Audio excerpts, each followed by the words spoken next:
70 शब्द प्रति minute. Yes.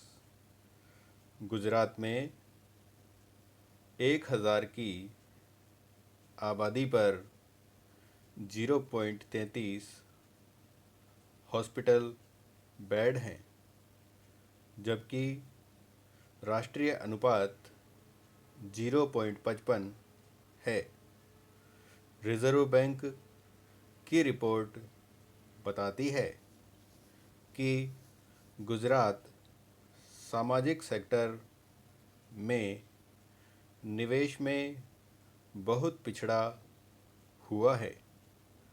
प्रति व्यक्ति स्वास्थ्य खर्च के मामले में गुजरात 1999 से 2000 की चौथी रैंक से फिसलकर 2009 से 10 में 11वीं रैंक पर आ गया। वहीं राज्य के सकल घरेलू उत्पाद में स्वास्थ्य खर्च की दर 0.87% से घटकर 0.73% पर आ गई। शिशु मृत्यु दर भी चिंताजनक रूप से ज़्यादा है। विराम। Tata institute of social science के शोधकर्ता संजीव कुमार ने खुलासा किया कि गुजरात में प्राथमिक स्वास्थ्य केंद्रों की संख्या बिहार से भी कम है। विराम। कई सरकारी अस्पताल निजी क्षेत्र की कंपनियों को दे दिए गए हैं। विराम। पैरा। राज्य में गुणवत्तापूर्ण शिक्षा में सरकार के निवेश में भी गिरावट देखी गई।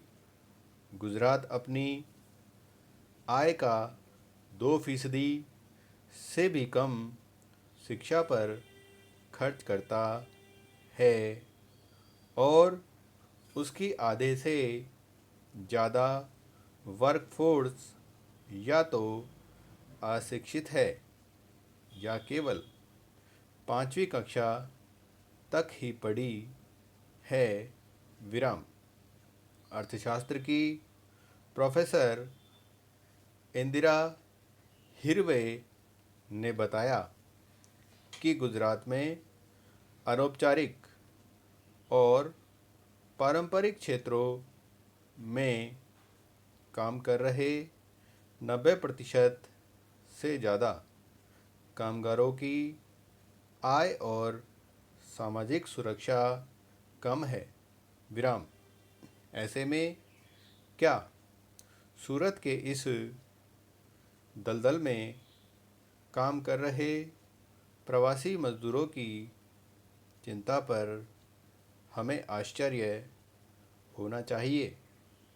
इस बात पर भी आश्चर्य नहीं होना चाहिए कि जिन्होंने सुधार की मांग की या राजनीतिक अधिकार को चुनौती दी, उनकी आवाज़ दबा दी गई या राजद्रोह के आरोप लगाए गए। विराम। ऐसा पहली बार नहीं हुआ है कि राज्य में सरकार की आलोचना पर पत्रकारों पर देशद्रोह के आरोप लगे हों। विराम। जब मोदी मुख्यमंत्री थे तब उन्होंने अपनी ऐसी विशाल छवि तैयार की थी कि उसके सामने सभी विरोधी छोटे लगने लगे। विराम। उनके उत्तराधिकारियों में मोदी जैसा आकर्षण नहीं रहा। लेकिन उन्होंने फैसले लेने में स्वेच्छाचारी मानसिकता को ही अपनाया। विराम पैरा। मुख्यमंत्री रूपाणी द्वारा कोरोना फैलने के लिए तबलीगियों को जिम्मेदार ठहराना काफ़ी हद तक अपेक्षित था। विराम।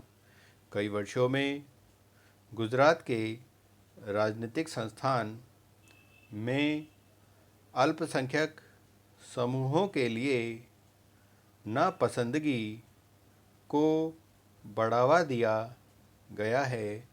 विराम।